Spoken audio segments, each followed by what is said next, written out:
अस्सलाम वालेकुम दोस्तों, आज मैं आपके सामने पेश करूंगा पाकिस्तान के मारूफ फिल्म स्टार मुस्तफ़ा कुरैशी का एक बहुत ही ज़बरदस्त और दिलचस्प किस्सा।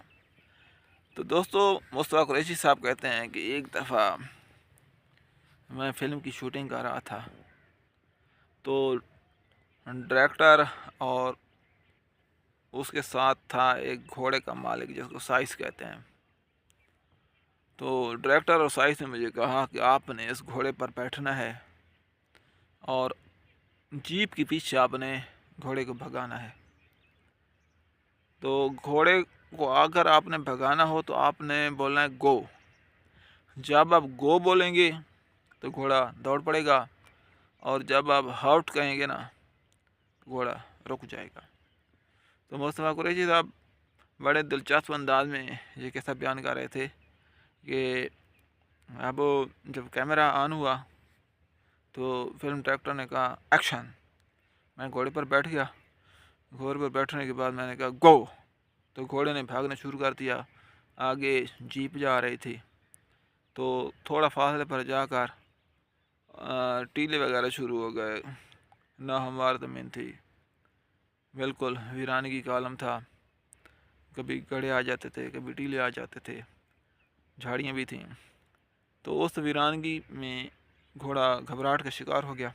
घोड़ा घोड़ा डर गया, तो उसने तेज़ी से भागना दौड़ना शुरू कर दिया। तो फिर मुस्तफ़ा कुरैशी साहब कहते हैं कि मैं भी घबरा रहा था, और मैं घोड़े को बार बार कह रहा था हॉट हॉट हॉट। लेकिन घोड़े को अब कुछ समझ नहीं आ रही थी। घोड़ा उल्टा स्पीड बढ़ा रहा था, और घोड़े ने इतनी स्पीड बढ़ा दी कि जीप से भी आगे निकल गया। जीप कहीं पीछे रह गई।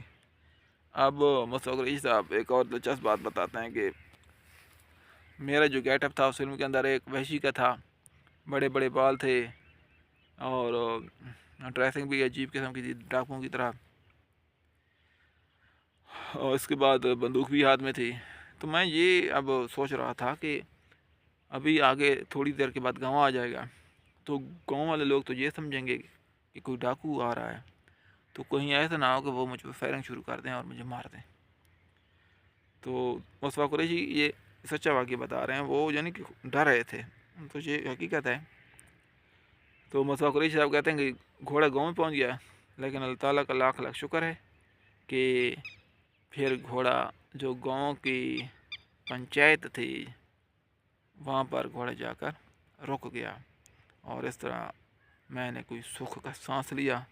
लेकिन जब घोड़े से उतरा तो उस वक्त मैं पसीने से शराबूर हो चुका था। तो ये है मुस्तफ़ा कुरैशी साहब का दिलचस्प वाक़या।